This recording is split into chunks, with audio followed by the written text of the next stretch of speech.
ನಮಸ್ಕಾರ ಎಲ್ಲರಿಗೂ welcome back. ನಾನು ಮಂಜು, ನೀವು ನೋಡ್ತಿದ್ರಿ ಮಂಜು ಸ್ಟೋರೀಸ್. ಫ್ರೆಂಡ್ಸ್, IPL 2024 ಆ್ಯಕ್ಷನ್ ಇನ್ನೇನು ಕೇವಲ 4 ದಿನಗಳು ಮಾತ್ರ ಇದೆ ಅಂತ ಹೇಳ್ಬೋದು.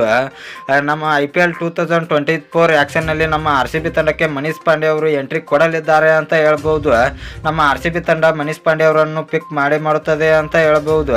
ಹಾಗಾದರೆ ನಮ್ಮ RCB ತಂಡ IPL 2024 ಆ್ಯಕ್ಷನ್ನಲ್ಲಿ ನಮ್ಮ ಮನೀಶ್ ಪಾಂಡೆ ಅವರನ್ನು ಎಷ್ಟು ಅಮೌಂಟ್ಗೆ ಪಿಕ್ ಮಾಡಬಹುದು ಅಂತ ನಾನು ನಿಮಗೆ ಈ ವಿಡಿಯೋದಲ್ಲಿ ತಿಳಿಸ್ಕೊಡ್ತೇನೆ. ಅದಕ್ಕಿಂತ ಮುಂಚೆ ನೀವೇನಾದರೂ ನಮ್ಮ ಚಾನಲ್ಗೆ ಹೊಸಬ್ರಾಗಿದ್ದರೆ ತಪ್ಪದೆ ಸಬ್ಸ್ಕ್ರೈಬ್ ಮಾಡಿ, ಹಾಗೆ ಪಕ್ಕದಲ್ಲಿರೋ ಬೆಲ್ ಐಕನ್ ಪ್ರೆಸ್ ಮಾಡಿ, ಆಲ್ ಸೆಲೆಕ್ಟ್ ಮಾಡಿ. ಯಾಕೆಂದರೆ ನಾನು ಯಾವುದೇ ಕ್ರಿಕೆಟ್ ಬಗ್ಗೆ ವಿಡಿಯೋ ಮಾಡಿದರೆ ನಿಮಗೆ ತಕ್ಷಣ ನೋಟ್ಸ್ ಬರುತ್ತೆ, ಆವಾಗ ನೀವು ವಿಡಿಯೋನ ಮೊದಲಿಗರಾಗಿ ನೋಡಬಹುದು. ಸಬ್ಸ್ಕ್ರೈಬ್ ಅನ್ನೋದು ಸಂಪೂರ್ಣ ಉಚಿತ. ವಿಡಿಯೋ ಕೆಳಗೆ ಬ್ಲಾಕ್ ಟನ್ ಇದೆ, ಮಾಡ್ಕೊಳ್ಳಿ. ಏನು ಥರ ಮಾಡಿದೆ ವಿಡಿಯೋ ಶುರು ಮಾಡೋಣ ಬನ್ನಿ. ಇನ್ನು ಮನೀಶ್ ಪಾಂಡೆ ಅವರು ನಮ್ಮ RCB ತಂಡಕ್ಕೆ ಏಕೆ ಬರಬೇಕಂದ್ರೆ, ಮನೀಶ್ ಪಾಂಡೆ ಅವರು ಒಬ್ಬ ಬಿಗ್ ಹಿಟರ್. ಹೌದು, ಇವರು ಸನ್ರೈಸರ್ಸ್ ಹೈದರಾಬಾದ್ನಲ್ಲಿ ಆಡಿದಾಗ ಅಂತ ಹೇಳ್ಕೊಳ್ಳೋಂಥ ಫಾರ್ಮ್ನಲ್ಲಿ ಇರಲಿಲ್ಲ, ಆದರೆ ಇವರನ್ನು ಕಡೆಗಣಿಸೋದಿಲ್ಲ. IPLನಲ್ಲಿ ಮೊದಲ ಶತಕ ಬಾರಿಸಿದ ಆಟಗಾರ ಅಂತ ಹೇಳ್ಬೋದು.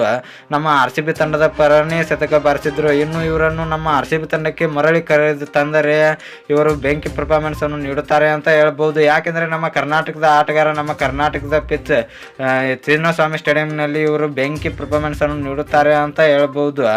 ಇನ್ನು ಫ್ರೆಂಡ್ಸ್, ಮನೀಶ್ ಪಾಂಡೆ ಅವರು ಬಂದರೆ 3ನೇ ಸ್ಥಾನದಲ್ಲಿ ಮತ್ತು 4ನೇ ಕ್ರಮಾಂಕದಲ್ಲಿ ಆಡುವ ಸಾಧ್ಯತೆ ಇದೆ ಅಂತ ಹೇಳ್ಬೋದು. ಮನೀಶ್ ಪಾಂಡೆ ಅವರನ್ನು ನಮ್ಮ RCB ತಂಡ IPL 2024 ಆ್ಯಕ್ಷನ್ನಲ್ಲಿ 4 ರಿಂದ 5 ಕೋಟಿ ಒಳಗೆ ಆರಾಮಾಗಿ ಪಿಕ್ ಮಾಡಬಹುದು. ಯಾಕಂದರೆ ಇವರಿಗೆ ಹೆವಿ ಬಿಡ್ ಹೋಗೋದಿಲ್ಲ, ಯಾಕಂದರೆ ಇವರು ರೀಸೆಂಟಾಗಿ ಅಂತ ಹೇಳ್ಕೊಳ್ಳೋಂಥ ಫಾರ್ಮ್ನಲ್ಲಿಲ್ಲ. ಇನ್ನು ಫ್ರೆಂಡ್ಸ್, ನಿಮ್ಮ ಪ್ರಕಾರ ನಮ್ಮ RCB ತಂಡಕ್ಕೆ ಮನೀಶ್ ಪಾಂಡೆ ಅವರು ಬರಬೇಕಾ ಬರಬಾರ್ದ ಎಂಬುದನ್ನು ಕಮೆಂಟ್ ಬಾಕ್ಸಲ್ಲಿ ಕಮೆಂಟ್ ಮಾಡೋದ್ರ ಮೂಲಕ ತಿಳಿಸ್ಕೊಡಿ. ಇನ್ನು ನಿಮಗೆ ಇದೇ ರೀತಿ ನಮ್ಮ RCB ಬಗ್ಗೆ ಅಪ್ಡೇಟ್ಸ್ ಬೇಕಾದರೆ ನಮ್ಮ ಚಾನಲ್ ಲೈಕ್ ಮಾಡಿ, ಶೇರ್ ಮಾಡಿ, ಸಬ್ಸ್ಕ್ರೈಬ್ ಮಾಡಿ, ಬೆಲ್ ಐಕಾನ್ ಆನ್ ಮಾಡ್ಕೊಳ್ಳಿ. ಕ್ರಿಕೆಟ್ ಬಗ್ಗೆ ಜಾಸ್ತಿ ಅಪ್ಡೇಟ್ಸ್ ಬರ್ತಾ ಇರುತ್ತೆ, ಅದಕ್ಕೆ ಸಬ್ಸ್ಕ್ರೈಬ್ ಮಾಡ್ಕೊಳ್ಳಿ. ನಮಸ್ಕಾರ ಫ್ರೆಂಡ್ಸ್.